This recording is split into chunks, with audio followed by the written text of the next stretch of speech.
दोस्तों स्टडी 91 के online platform में आप सभी का बहुत बहुत स्वागत है। दोस्तों आज आप सभी के समक्ष बायोलॉजी में अपने अगले लेक्चर को लेकर हाजिर हूं। जी हां दोस्तों, आज हमारा 565 नंबर का लेक्चर है। अगर आज की क्लास अगर आप देखते हैं तो पूरे 16,950 सवाल आपके तैयार हो जाएंगे। और आज हमने जो टॉपिक चूज किया है, ये टॉपिक कवक जगत से संबंधित है।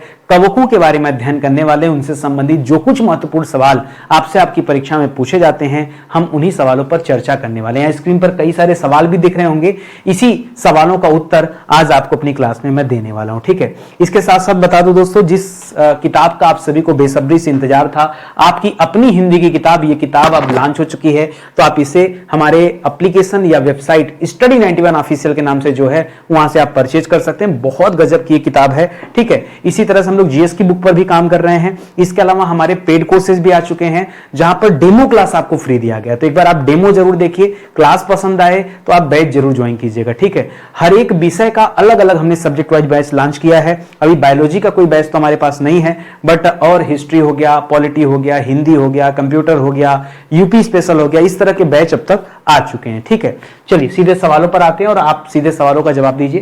पहला सवाल है, कवक जो हैं ये किस समूह के अंतर्गत आते हैं? ठीक है, कवक किस समूह के अंतर्गत आते हैं? इनमें स्पष्ट विभेदित शरीर रूपरेखा नहीं होती है। तो आपको बताना है कि किस समूह के अंतर्गत आते हैं। तो कभी भी ये सवाल बने तो बताइएगा ये थैलोफाइटा समूह के अंतर्गत आते हैं। ठीक है, किसमें?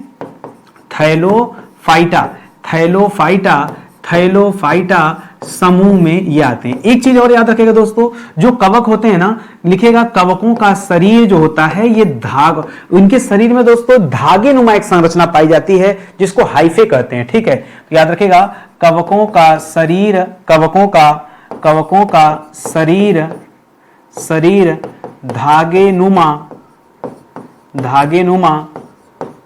संरचना से बनी होती है। ठीक है, बनी होती है, जिसे क्या कहते हैं दोस्तों? जिसे हाइफे कहते हैं। क्या कहते हैं दोस्तों? जिसे हाइफे कहते हैं। ठीक है, ये बड़ा प्यारा सा सवाल है। हाइफे यहां से आता है सवाल। ठीक है, हाइफे क्या होता है? कवकों का शरीर का जो धागे नुमा संरचना होती है उसी को हाइफे कहा जाता है। ये आप याद रखेंगे। अगला सवाल पढ़िएगा दोस्तों, क्या लिखा हुआ है वो ध्यान से पढ़िए और जवाब दीजिए। लिख रहा है कवकों का अध्ययन क्या कहलाता है? ठीक है, तो कवकों का अध्ययन क्या कहलाता है दोस्तों? कवकों के अध्ययन को कहते हैं माइकोलॉजी। क्या कहते हैं दोस्तों? माइकोलॉजी। जबकि अगर परीक्षा में कभी आ जाए सवाल कि शैवालों के अध्ययन को क्या कहते हैं? ठीक है, शैवालों का अध्ययन दोस्तों क्या कहलाता है? तो इसे कहते हैं फाइकोलॉजी। माइकोलॉजी और फाइकोलॉजी ये बड़े मिलते जुलते शब्द हैं, इस वजह से कंफ्यूजन में आप गलत जवाब न दीजिएगा, ये आपसे निवेदन है। ठीक है, अगला सवाल देखिए। अगला सवाल दे रहा है कि कवकों की संरचना किस प्रकार की होती है? ठीक है, जो कवकों की संरचना होती है, ठीक है, ये दोस्तों संरचना किस प्रकार की होती है? तो इसमें क्या पाया जाता है, ये कहने का तात्पर्य है। पहली बात याद रखिएगा, इसमें हरित लवक नहीं पाए जाते हैं। ठीक है, कवक जो होते हैं इसमें क्या नहीं पाया जाता और क्या पाया जाता है, दोनों चीजें लिखिएगा। ठीक है, तो आप यहां लिखिएगा हरित लवक रहित। ठीक है, हरित लवक सहित नहीं, मैंने क्या लिखा दोस्तों? रहित, यानी हरित लवक नहीं पाया जाता। और क्या नहीं पाया जाता? संवहन ऊतक रहित। ठीक है, संवहन ऊतक रहित, इनमें संवहन ऊतक भी नहीं पाया जाता, लेकिन केंद्रक पाया जाता है। ये बड़ी अजीब सी बात है, ये केंद्रक पाया जाता है, केंद्रक युक्त होते हैं। ठीक है, तो लिखिएगा केंद्रक युक्त होते हैं। ये बात भी दोस्तों आप याद, केंद्रक पाया जाता है लेकिन हरित लवक नहीं पाया जाता, संवहन ऊतक नहीं पाया जाता, ये आप याद रखेंगे। इनका जो शरीर होता है तंतुओं से बना होता है, तंतुमय होते हैं। ठीक है, ये क्या होते हैं दोस्तों? ये तंतुमय होते हैं, क्योंकि आपने अभी पढ़ा कि धागे निर्मित संरचना पाई जाती है। इसके अलावा दोस्तों जो कवक होते हैं यह बहुकोश की होते हैं। ठीक है, ये भी आप याद रखिएगा। जो कवक होते हैं ये क्या होते हैं दोस्तों? कवक हमेशा याद रखेगा। पूछता सवाल कि एक कोश की होता है कि बहुकोश की, तो बताएगा बहुकोश की होता है। प्रोकैरियोटिक होता है कि यूकैरियोटिक होता है? तो याद रखेगा ये कवक जो होते हैं ये यूकैरियोटिक होते हैं। क्या होते हैं? ये यूकैरियोटिक जीव होते हैं। क्या होते हैं? यह एक प्रकार के यूकैरियोटिक जीव होते हैं। मुझे नहीं पता आपसे आपकी परीक्षा में क्या ऑप्शन मिलने वाला है, मेरे दिमाग में जितना आता रहता है मैं वो सारी चीजें लिखते जाता हूं, ठीक है। तो कवकों के बारे में पूछे कि कवकों की संरचना कैसी है, किससे संबंधित है, तो याद रखेगा यूकैरियोटिक जीव होते हैं, बहुकोष की, एक कोष की नहीं बहुकोष की जीव होते हैं। कैसे याद रखेंगे, धागा एक नहीं होता, धागा बहुत सारा होता है, इसी वजह से बहुकोष की याद रखेंगे। हरित लवक नहीं पाया जाता, संवहन ऊतक नहीं पाया जाता, लेकिन केंद्रक पाया जाता है। इतनी बात दोस्तों ये कवकों के बारे में आप याद रखेंगे, ठीक है। चलिए और आगे चलते हैं, अगला सवाल देखते हैं। करा कवकों की कोशिका भित्ति किसकी बनी होती है? अच्छा मुझे बताइए, पेड़ पौधों की कोशिका भित्ति किसकी बनी? पेड़ पौधों को छोड़ो, जंतुओं की कोशिकाएं भित्ति, जो बाहरी आवरण होता है, जो जंतुओं का बाहरी खोल होता है, ढांचा काइटिन का बना होता है, ठीक है। तो याद रखिएगा इसकी जो कोशिका भित्ति है, कोशिका भित्ति है, ठीक है, ये किसकी बनी होती है? काइटिन, ठीक है, काइटिन, ठीक है, काइटिन, ठीक है, काइटिन की, काइटिन की, ठीक है। किससे निर्मित होती है दोस्तों? ये काइटिन से निर्मित होता है, याद रखेंगे, ठीक है। एक चीज और आपने पढ़ा, जो धागे नुमा संरचना होती है कवकों में जब पाई जाती है, उस धागे नुमा संरचना को हाइफे कहते हैं। एक सवाल यहां पर और बनता है कि वो हाइफे जब अपना एक जाल बना देते हैं, ढेर सारे धागे नुमा संरचना मिलकर जब वो अपना जाल बना देते हैं, तब उसे क्या कहते हैं? तब उसे कहा जाता है माइसेलियम। क्या कहते हैं? माइसेलियम, ठीक है। तो लिखिएगा कवकों की धागे नुमा संरचना क्या कहलाती दोस्तों? इसको हाइफे कहते हैं, ठीक है, हाइफे कहते हैं, ठीक है। अगला लिखिएगा हाइफे की जाल नुमा संरचना, हाइफे की जाल नुमा संरचना, इसे क्या कहते हैं? माइसेलियम, ठीक है, माइसेलियम, ठीक, क्या कहते हैं दोस्तों? इसे कहते हैं माइसेलियम, ठीक है। ये भी आप याद रखेंगे, बड़ा प्यारा सा सवाल है, ठीक है। हाइफे को भी याद रखेगा और माइसेलियम याद रखेगा। उसी धागे नुमा संरचना से, जैसे कपड़े धागों से बनते हैं, लेकिन ढेर सारे धागे मिलकर एक जाल बना लेते हैं, फिर कपड़े का अपना एक आकृति तैयार होता है, टी शर्ट, शर्ट, पैंट, उसी तरह से दोस्तों ये माइसेलियम आप याद रखेंगे, ठीक है। चलिए और आगे बढ़ते हैं, अगला सवाल देखिए। अगला दे रहा है, कवक सदैव किस प्रकार पोषित होते हैं? कवक अब देखिए, पोषित होने में दो ही चीज होता है, या तो स्वपोषी होंगे या तो परपोषी होंगे। स्वपोषी होंगे तो अपना भोजन स्वयं बनाएंगे, परपोषी होंगे तो दूसरे पर निर्भर होंगे। कवक जो होता है परपोषी होता है, स्वपोषी नहीं होता, अपना भोजन नहीं बनाता है, हमेशा दूसरों पर निर्भर होता है। तो आप याद रखेंगे जो कवक होते हैं, ठीक है, जो कवक होते हैं दोस्तों ये क्या होते हैं? ये परपोषी होते हैं। और परपोषी कहने का तात्पर्य क्या? अपना भोजन स्वयं नहीं बनाते, ठीक है। ये मुख्य रूप से मृतोपजीवी होते हैं, ठीक है। जो कवक होते हैं ये क्या होते हैं? मृतोपजीवी होते हैं, ठीक है, मृतोपजीवी होते हैं। तो हो सकता है परपोषी का ऑप्शन आपको एग्जाम में मिल जाए, हो सकता है मृतोपजीवी का ऑप्शन मिल जाए आपको ऑप्शन में। तो दोनों के लिए आप जो है पहले से अलर्ट रहिएगा, ठीक है। अगला सवाल, कवकों में प्रजनन जो होता है किस प्रकार का होता है? ठीक है, जो कवक होते हैं भाई, दुनिया में जितने भी जीव हैं, चाहे जीव जंतु हो गए, वनस्पतियां हो गई, पेड़ पौधे हो गए, सब अपना प्रजनन करते हैं। तो कवक जो है दोस्तों, ये अपना प्रजनन किस प्रकार करते हैं? तो इसमें 3 प्रकार का प्रजनन होता है, ठीक है। तीन प्रकार से दोस्तों इनमें प्रजनन होता है। अब सवाल आ जाता है कि वो 3 प्रकार है कौन कौन सा? तो एक तो है लैंगिक विधि, ठीक है, एक है लैंगिक, ठीक है, सेक्सुअल, दूसरा है अलैंगिक। बड़ा आसान सा है दोस्तों, ठीक है। तो ये आप याद रख सकते हैं, एक हो गया लैंगिक मेथड, एक हो गया सेक्सुअल यानी लैंगिक हो गया, और असेक्सुअल मतलब अलैंगिक हो गया। और एक तीसरी विधि है जिसके बारे में आप नहीं जानते, वर्धी विधि, काट कर लगा देना, ठीक है, वर्धी, ठीक है, वर्धी। ये 3 मेथड होता है, इन्हीं 3 मेथड में से किसी भी एक प्रकार से कवक अपना प्रजनन करते हैं, ये आप याद रखेंगे, ठीक है। और आगे चलते हैं, अगला सवाल, कर राइजोपस, इसको आप अलग से याद रखेगा, इसके बारे में बहुत सारी बातें करेंगे, ठीक है। राइजोपस हो गया, मशरूम हो गया, एस्परजिलस हो गया, और डबल रोटी की फम्फूद जैसी संरचना हो गई। ये कवकों में प्रजनन किस प्रकार होता है, ठीक है। देखिए मशरूम, हमारे आपके घर में मशरूम बहुत आम सी बात है, हम लोग मशरूम का यूज करते हैं, ठीक है। तो राइजोपस को और एस्परजिलस को छोड़ दिया जाए तो मशरूम और डबल रोटी ये आप जानते होंगे। इसमें जो कवक होते हैं ये बीजाणुओं द्वारा क्या होते हैं दोस्तों, प्रजनन होता है जो इसमें होता है। जैसे आप देखते होंगे ये सारी चीजें बनती ईस्ट से, ईस्ट जिसे आप खमीर कहते हैं, बिना ईस्ट के तैयार नहीं होती। डबल रोटी बिना ईस्ट के तैयार होगी नहीं, अगर ईस्ट नहीं डालोगे तो नॉर्मल रोटी हो जाएगी, जब ईस्ट डालोगे तभी खमीर बनेगा, ठीक है।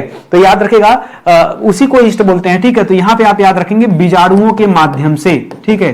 पूछा आपसे कि प्रजनन किस प्रकार होता है, क्या पूछा, प्रजनन किस प्रकार होता है, तो याद रखेगा बीजाणुओं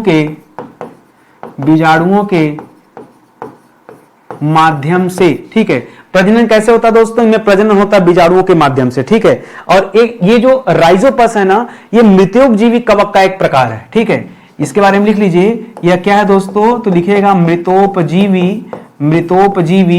कवक का प्रकार, ठीक है।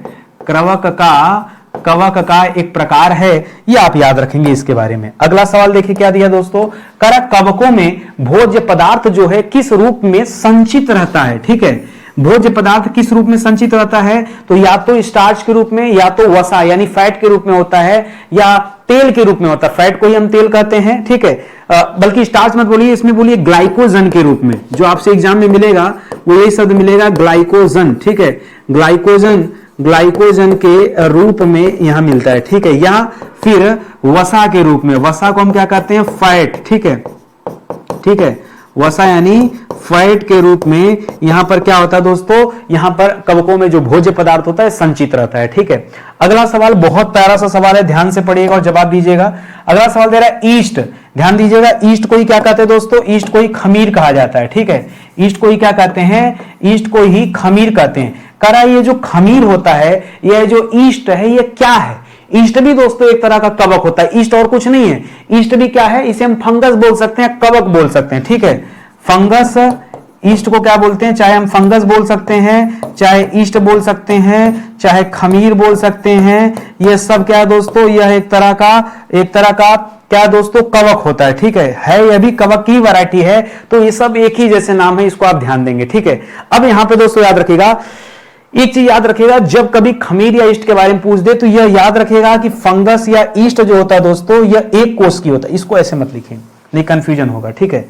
इसको आपसे सवाल जैसे पूछा वैसे लिखिए। ईस्ट या खमीर क्या है दोस्तों, ईस्ट या खमीर यह भी एक तरह का कवक है, या फिर यह एक तरह का फंगस है, ठीक है। और जो फंगस होता है, यह याद रखेंगे कि यह एक कोशिकीय जीव होता है। अब ध्यान दीजिएगा, एक कोशिकीय जीव। अभी अभी दोस्तों आपने पीछे पढ़ा कि कवक जो होते हैं ये बहुकोशिकीय जीव होते हैं, लेकिन कवकों में ईस्ट केवल ऐसा है विशेष प्रकार से जो एक कोशिकीय होता है, ठीक है। तो लिखिएगा केवल ईस्ट, ठीक है। केवल ईस्ट ही ऐसा होता है दोस्तों जो एक कोश की होता है, वरना जनरली सामान्यतः जो कवक होते हैं ये बहुकोश की होते हैं, ये आप याद रखेंगे, ठीक है। लिखिएगा सामान्यतः कवक क्या होते हैं दोस्तों, बहुकोशिकीय होते हैं, ठीक है। अरे मैंने पीछे बताया था ना, इसमें इसके शरीर में धागे नुमा संरचना पाई जाती है, जिसे आप हाइफे कहते हैं। हाइफे का जो जाल होता है उसे माइसेलियम कहते हैं। ये सारा आपने पढ़ा ना, तो कंफ्यूजन किस बात का है, ठीक है। इतनी चीजें आप याद रखेंगे। तो ये सवाल परीक्षा में पूछता है, जो बच्चा नहीं पढ़ा है, कभी नहीं पढ़ा, उसको क्या पता कि यार कवक में एक कोश की भी होते हैं, बहुकोश की भी होते हैं। ज्यादातर कवक बहुकोश की होते हैं। केवल ईस्ट की बात जब कभी कर दे, खमीर की बात कर दे, तब आप बताएगा कि भैया खमीर जो होता है यह एक कोश की सूक्ष्म जीवों की श्रेणी में आता है, इसे आप ध्यान में रखेंगे।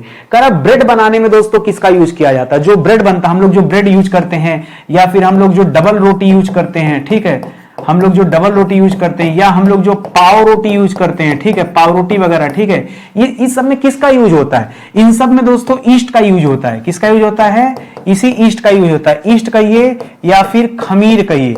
और ध्यान दीजिएगा ये खमीर क्या होते हैं दोस्तों, ये एक तरह के एक कोशिकीय जीव होते हैं। ऐसे एक बारे में, इनके बारे में याद रखेंगे। अच्छा, ये खमीर करता क्या दोस्तों, कभी आपने सोचा ये खमीर करता क्या है। पहली बात तो जब ये बनता है तो आटे में खमीर को मिला दिया जाता है, फिर होता है किण्वन। तो किण्वन की प्रक्रिया में क्या होता है, जो जब इनका किण्वन शुरू होता है तो जो कार्बन डाइऑक्साइड छोड़ता है, उसी कार्बन डाइऑक्साइड के कारण ये आटा जो है फूल जाता है, ठीक है। लिखिएगा यहां पर, ठीक है, किण्वन की प्रक्रिया में ईस्ट ऐसे लिखिए CO2 छोड़ता है, ठीक है। ईस्ट CO2 छोड़ता है, जिससे आटा फूल जाता है, आटा फूल जाता है। आटा हो, किसी चीज का आटा मैदा कुछ भी हो, ये क्या हो जाता है दोस्तों, ये फूल जाता है। ठीक है, तो इसको आप समझिएगा, बड़ा अच्छा सा सवाल है। आगे देखिए अगला सवाल। अगला सवाल दे रहा दोस्तों, कुकुरमुत्ता। कुकुरमुत्ता को थोड़ा बोलने में अटपटा लग रहा है, लेकिन कुकुरमुत्ता को हम क्या कहते हैं, मशरूम कहते हैं। ठीक है, कर मशरूम किस प्रकार का दोस्तों कवक होता है? ये तो ऐसा कवक है जिसका उपयोग हम भोजन में करते हैं, खाने में करते हैं, लेकिन दोस्तों यह भी एक तरह का मृतोपजीवी कवक है। क्या है दोस्तों, यह भी एक तरह का क्या है दोस्तों, यह भी एक तरह का मृतोपजीवी कवक है। इसे आप याद रखेंगे, बहुत अच्छा सवाल है। हम लोग इसे खाने में यूज करते हैं, लेकिन यह मृतोपजीवी कवक है। ठीक है, हम लोग इसका भोज्य पदार्थ में यूज करते हैं। ठीक है, इसे हम लोग कहते हैं सुपर फूड। क्या कहते हैं दोस्तों, याद रखेंगे, हम लोग क्या मानते हैं, इसे सुपर फूड कहते हैं। कुकुरमुत्ता को सुपर फूड कहा जाता है। क्यों?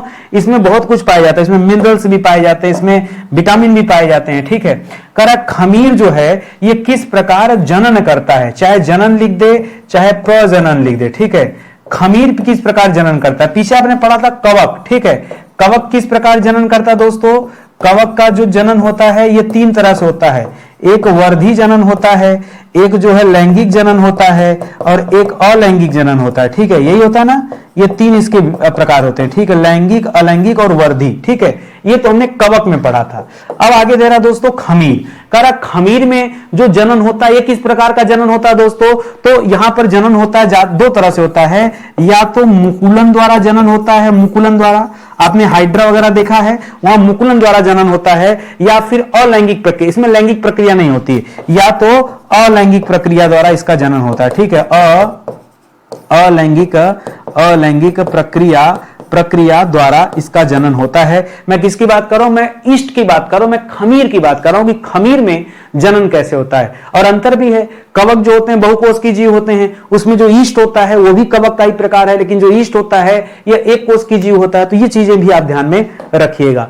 आगे देखते हैं अगला सवाल। कह मुकुलन के माध्यम से अलैंगिक जनन, ठीक है, किस में होता है दोस्तों? अभी वही सवाल जो मैंने पीछे पढ़ाया वही सवाल यहां दूसरे तरीके से दे रहा है। ठीक है, तो चाहे ईस्ट लिख दे चाहे खमीर लिख दे, यही आप अपना उत्तर देंगे कि इसी में मुकुलन द्वारा अलैंगिक जनन देखने को मिलता है।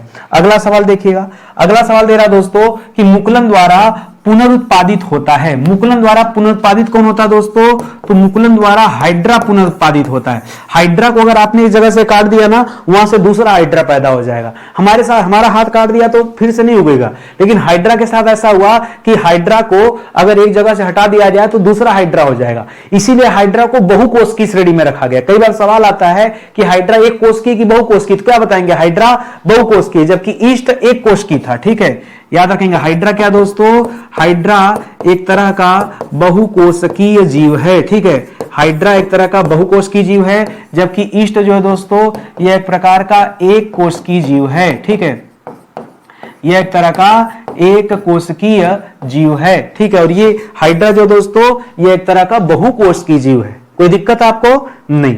जब आप ऐसे पढ़ेंगे तो कभी भी आपकी जिंदगी में किसी प्रकार की दिक्कत नहीं होगी। अगला कर बीजाणु उत्पन्न करने वाला पादप जीव कौन है? ठीक है, वो क्या दोस्तों लिख रहा? पादप जीव है। ठीक है, लेकिन क्या उत्पन्न करता है? बीजाणु उत्पन्न करता है। एक तो लिख रहा जीव भी है, दूसरा लिख रहा पादप जीव है। ठीक है, अरे पीछे पढ़ा है आपके, जो डबल रोटी की फंफूद होती है उसकी बात कर रहा है। ठीक है, यहां पे कई ऑप्शन है, जैसे डबल रोटी की फंफूद। ठीक है, डबल रोटी की जो फंफूद होती है यह भी दोस्तों एक तरह का पादप जीव होता है। जो आपको पीछे राइजोपस पढ़ा था, जो एक तरह का मृतोपजीवी होता है। ठीक है, राइजोपस। ठीक है, राइजोपस जो एक तरह का क्या है दोस्तों? जो एक तरह का मृतोपजीवी है।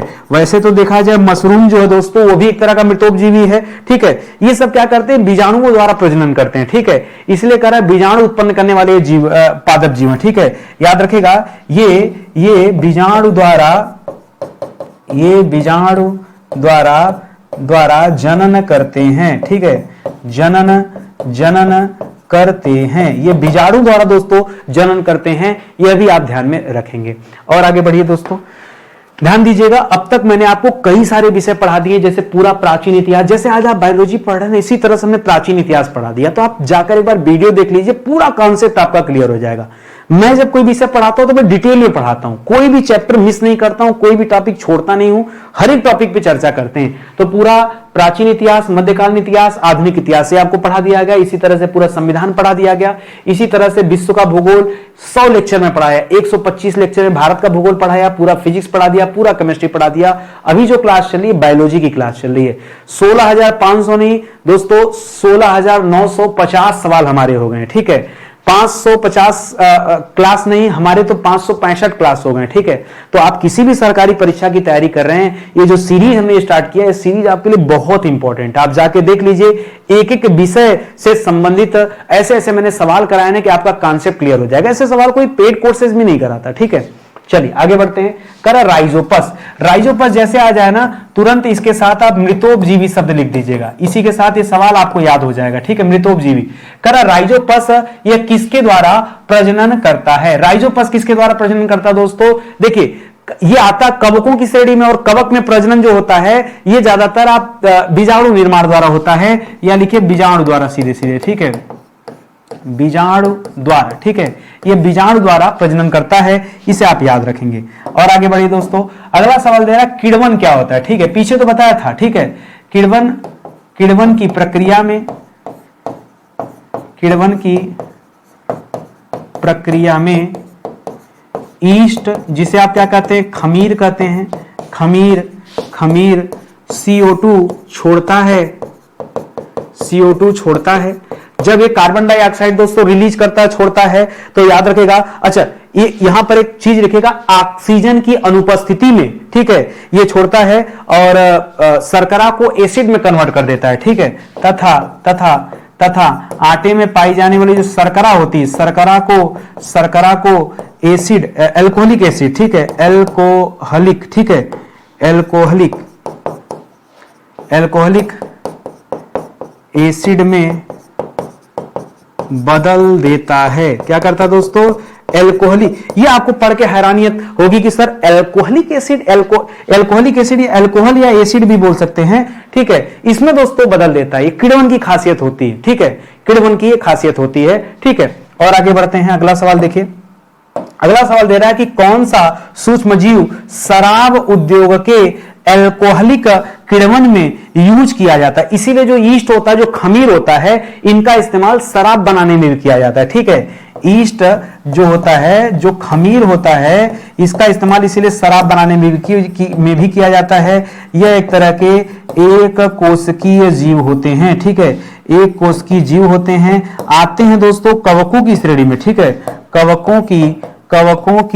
कवकों की श्रेणी में ही इन्हें रखा जाता है, लेकिन होते दोस्तों एक कोशिकीय जीव होते हैं, और अल्कोहल शराब बनाने में इसका इस्तेमाल किया जाता है। यह भी इनसे संबंधित सवाल है, तो इसको भी आप ध्यान में रखेंगे। ठीक है, अगला सवाल करा एथेनॉल के, एथेनॉल शब्द लिख दिया तो शराबी समझ जाइए। ठीक है, जहां कहीं एथेनॉल लिख दिया, एथेनॉल का अर्थ क्या दोस्तों? वही शराब। ठीक है, अब दे रहा है शराब के व्यावसायिक उत्पादन में कौन सा खमीर, उस खमीर का नाम बताना पड़ा दोस्तों।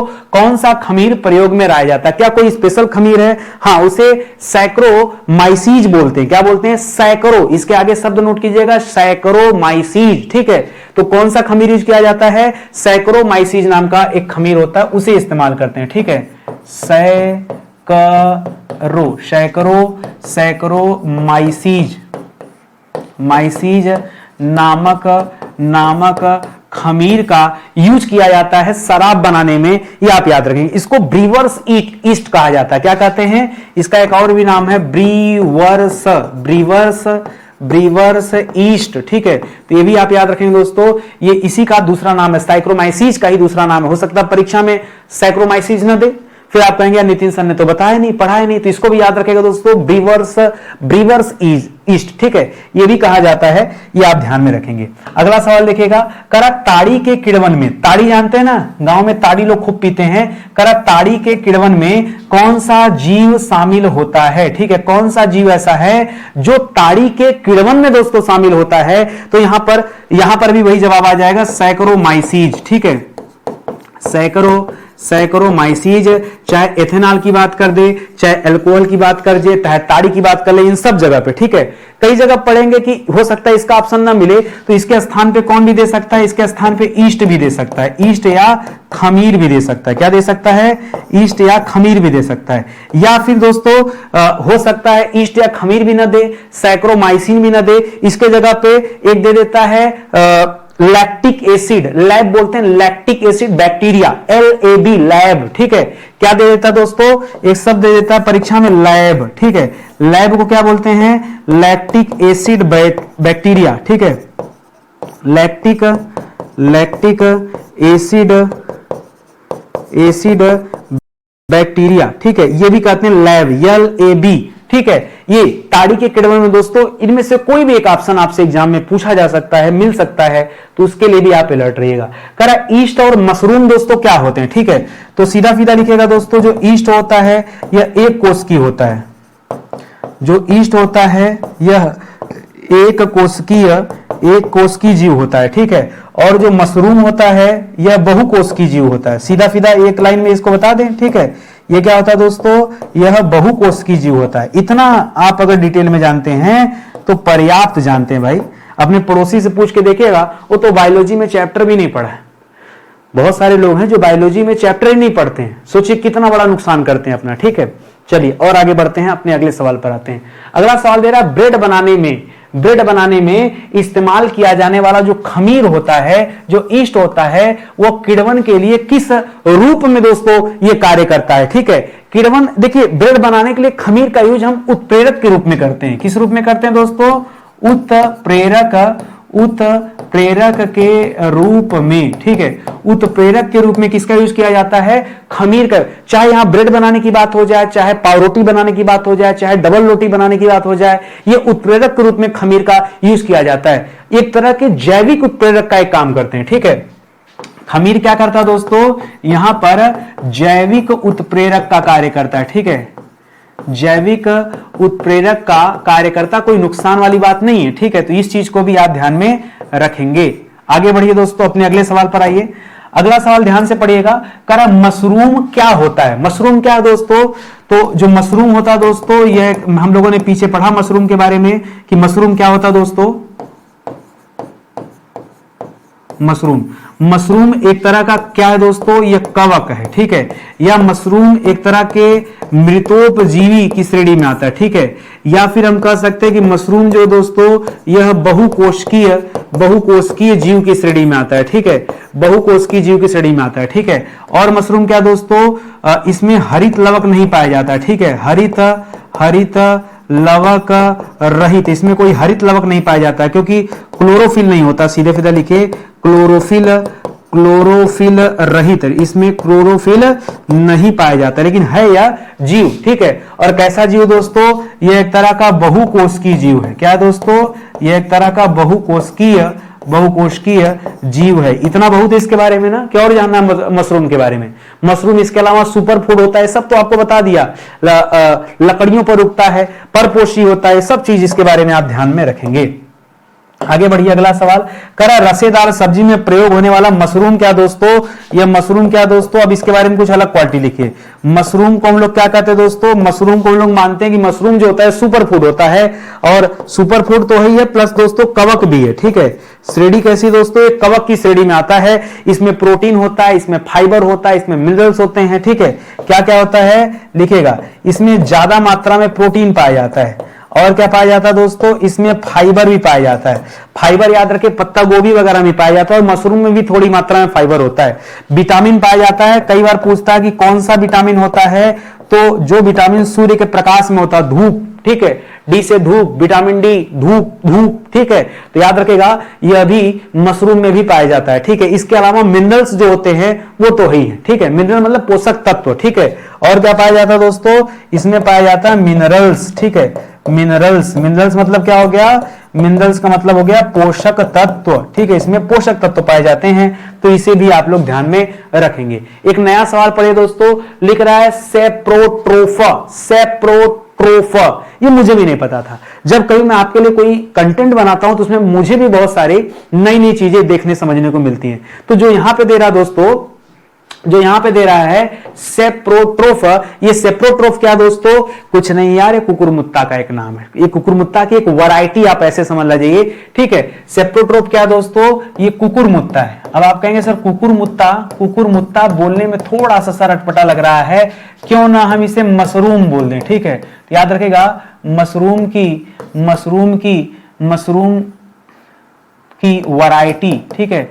यह क्या दोस्तों, ये मशरूम की एक वैरायटी है, कुछ और नहीं है। इसमें बहुत सारे विटामिन पाए जाते हैं, विटामिन B1 होता है, विटामिन B2 होता है, विटामिन C, D। ये एक स्पेशल मशरूम है दोस्तों, और इसमें विटामिन भरपूर मात्रा में मिलता है, ठीक है। कौन कौन से विटामिन, तो vitamin B1, vitamin B2, vitamin C, vitamin D, ये सारे दोस्तों विटामिन इसमें मिलते हैं। इस वजह से थोड़ा सा ये नया सवाल बन जाता है। कर ऐसे कवक जो अपने भोजन के लिए विशेषकर कीड़ों पर निर्भर रहते हैं, कीड़ों पर दोस्तों। अच्छा, हमने तो पहले बता दिया है कि जो कवक होता है दोस्तों, यह परपोषी होता है। क्या होता है दोस्तों, यह परपोषी होता है। परपोषी का मतलब अपना भोजन स्वयं नहीं बनाता, ठीक है, अपना भोजन स्वयं नहीं बनाता, ठीक है, बल्कि दूसरों पर निर्भर रहता है। तो दूसरों पर किस पर निर्भर रहता है, लिख रहा कीड़ों पर निर्भर रहता है, और कीड़ों को मार करके खा जाता है, उनके बाहरी आवरण को समाप्त करता है, उसको पोषक तत्व के रूप में यूज करता है दोस्तों। इसको बोलते हैं देखिए कीड़ा को बोलते हैं एंट माने कीड़ा, ठीक है। तो इसको लिखेगा एंटमो पैथोजेनिक, ठीक है, एंटमो पैथो जेनिक, ठीक है, थोड़ा सा लंबा नाम है, इसको आप याद रखेंगे, ठीक है। यह कीड़ों को जो मार करके भोजन के रूप में यूज करता है जो कवक, उसका नाम है एंटमो पैथोजेनिक, ठीक है, पैथोजेनिक, जोनिक नहीं, पैथोजेनिक, ठीक है, ये आप याद रखेंगे। अच्छा सवाल है। अगला दे रहा दोस्तों प्लाज्मोडियम। प्लाज्मोडियम दोस्तों ये किसके द्वारा जनन करते हैं, आप ये बता दीजिए। प्लाज्मोडियम दोस्तों यह बहुविखंडन पर कार्य करते हैं, ठीक है। किस पर कार्य करते हैं, बहुविखंडन। पहले तो आप यही शब्द याद रखेगा, क्योंकि एग्जाम में देगा प्लाज्मोडियम किसके द्वारा जनन करता, तो याद रखेगा यह बहुविखंडन में अलैंगिक विधि, बहुविखंडन में अलैंगिक विधि द्वारा जनन, ठीक है, अलैंगिक विधि द्वारा जनन करता है, ठीक है। प्लाज्मोडियम ये आप याद रखेंगे, ये भी बढ़िया सा सवाल है। और आगे बढ़िए, करा कौन सा कवक सबसे जहरीला होता है, इसको खा के आदमी मर भी जाता है, ठीक है। तो अब देखिए हमने पीछे पढ़ा मशरूम, ठीक है, मशरूम भी दोस्तों एक तरह का कवक है, मशरूम भी एक तरह का कवक है, लेकिन हम मशरूम का इस्तेमाल भोज्य पदार्थ के रूप में करते हैं। हमने देखा इसमें प्रोटीन होता है, हमने देखा इसमें फाइबर होता है, हमने देखा इसमें विटामिन डी होता है, हमने देखा इसमें मिनरल्स होते हैं, ये तो मशरूम में होता है। जबकि मशरूम भी एक तरह का कवक है, लेकिन हर कवक खाने योग्य नहीं होता है। मशरूम भी मृतोपजीवी की श्रेणी में आता है, लेकिन खाने योग्य है। लेकिन जो कवक सबसे जहरीला है इसको बोलते हैं अमीनेटा, ठीक है, अमीनेटा। क्या नाम है दोस्तों, जो सबसे हानिकारक है, अमीनेटा फेलोडिस, ठीक है, अमीनेटा